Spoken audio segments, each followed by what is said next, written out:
Hello, welcome to Arsha Wireless News. I'm Roberta Prescott, Latin America correspondent, and I've been posting a series of stories about ICT deployments focused on Rio Olympic and Paralympic Games. I'm joined today by Jonas Jacobsson. He's the COO at Aptilo Networks. Welcome and thank you for joining us, Jonas. Thank you, Roberta, and thank you for having me today.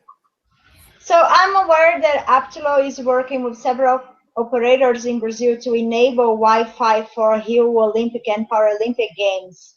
I'm wondering if you can give us more details about these projects in stadiums, hotspots, and airports, or in the city. What exactly are you doing? Correct. So there's been a lot of investments on the wireless side in Brazil already since the World Cup in 2014. And we were heavily involved with TIM and Oi and also Linktel in Brazil to build up the wireless networks for their Wi-Fi subscribers for the World Cup, which will now be used again to offload their users and provide connectivity in the case of Linktel during the Olympic Games here in Brazil.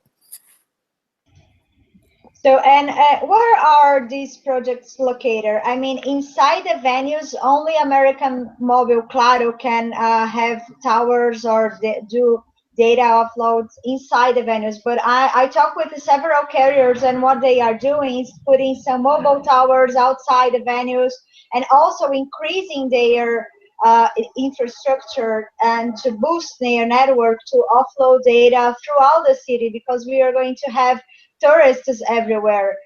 So give me more details about these projects.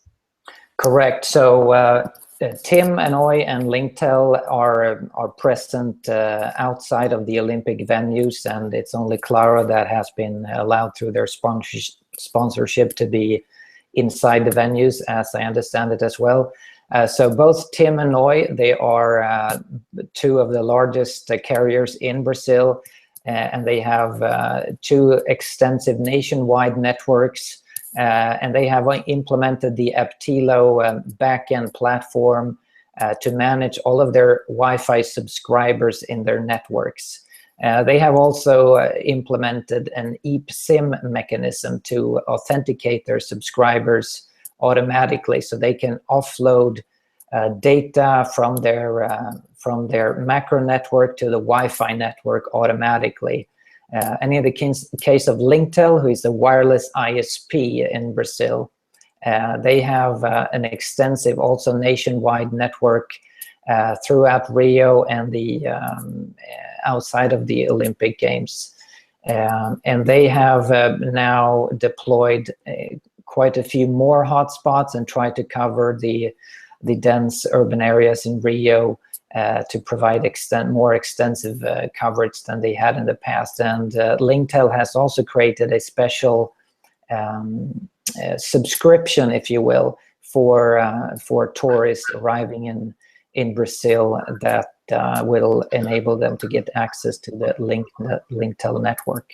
But Aptilo's role is as a back-end core provider to all of these three carriers in Brazil. So essentially, Aptilo manages the session, authenticates the end user, applies the applicable policies to the session, and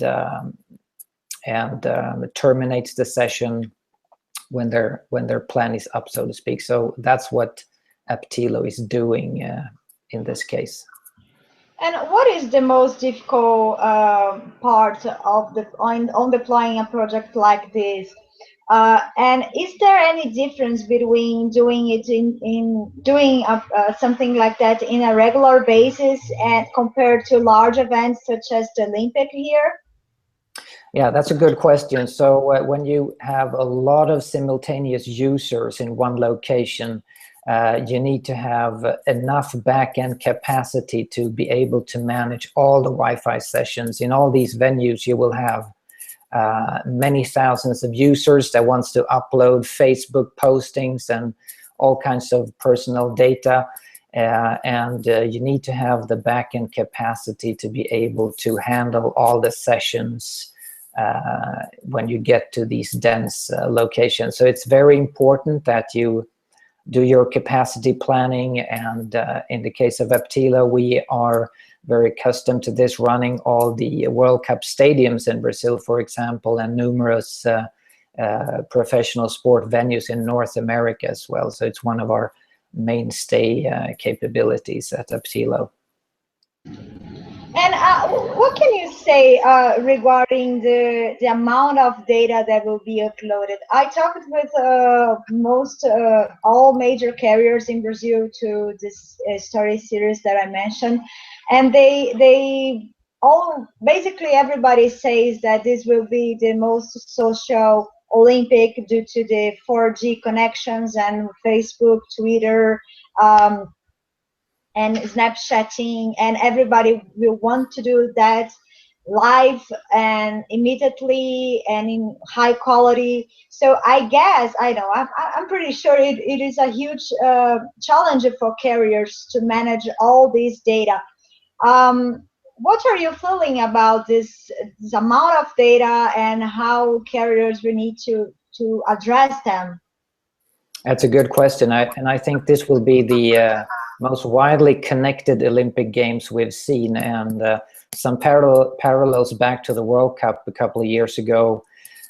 We saw a tremendous amount of data being transmitted, and if you look at the latest Super Bowl in North America, that was the first time Wi-Fi traffic surpassed LTE and 3G traffic outside. So I'm expecting that we'll see even more Wi-Fi traffic at this event in Brazil. You're going to have a lot of international visitors coming in, so it's going to be amazing from a Wi-Fi point of view, I think, and I expect to see even more Wi-Fi traffic in comparison to the LTE 3G networks as well. You said that you are working with TIM and Oi mobile carriers in Brazil. They are going to do the Wi-Fi automatically for users. I mean, if users are just uploading using the mobile network, they are going to go seamlessly to the Wi-Fi. And another question is, will that work for foreign people? If you're a TIM subscriber, you will be automatically handed off to the Wi-Fi network when you get into a Wi-Fi zone. For international visitors to get access to the TIM and Oi networks, you will have to have at least a username and password if you get access to their networks, I believe. It depends a little bit on how they have implemented their service. In the case of Linktel, I know they have signed numerous roaming agreements, which will enable foreign users with foreign SIM cards to get on their networks as well. It's going to be with the username and password too. And I know Linktel has signed roaming agreements with AT&T and British Telecom and Boingo, for example. And when you were talking about the large events in the US, what they do is similar to what the carriers are doing in Brazil for the Olympic Games? At the venues, most likely, yes. And for the larger venues in North America, you have a combination of seamless authentication by the SIM card or device, and also username password combinations for you to insert one time. But the capacity planning and what we do at our NFL and Major League Baseball stadiums in North America is very similar to what we did for the World Cup in Brazil at all the stadiums there, and that's probably what we're going to see at the Olympic Games as well.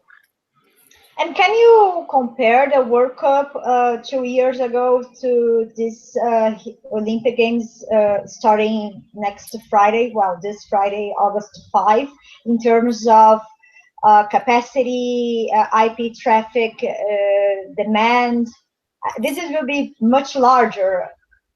Yes, it will be much larger, but you will have many more smaller venues at the Olympics. At the World Cup, you had a number of very large venues, and the events, they were a few hours long. So I think the traffic demands were perhaps even larger at certain times at the World Cup. But here you will have the main stadium, of course, and that will be comparable to the World Cup traffic we see. And some other aspects that are interesting with these type of events is that you see a lot more upload traffic than download traffic. All the spectators wants to post things as compared to download things, and that's a contrast to what you normally see as well. And do you have any clue about which social media or using which means people are going to exchange or upload those things? In Brazil, WhatsApp, for example, is really popular. People are sharing pictures and sounds all the time. Good question. I think a few years ago we saw most of the traffic over Facebook, but now there are all kinds of you got Instagram, WhatsApp, and all the other social medias that are catching up as well. So I don't think Facebook will be as dominant as they have been before when you look at the traffic. Well, sounds great. So I'd like to thank you a lot for this interview, and if you have any upcoming news, just feel free to contact us. Will do, absolutely. Thank you so much for having me, Roberta. So I'm Roberta Prescott from RCLwireless.com.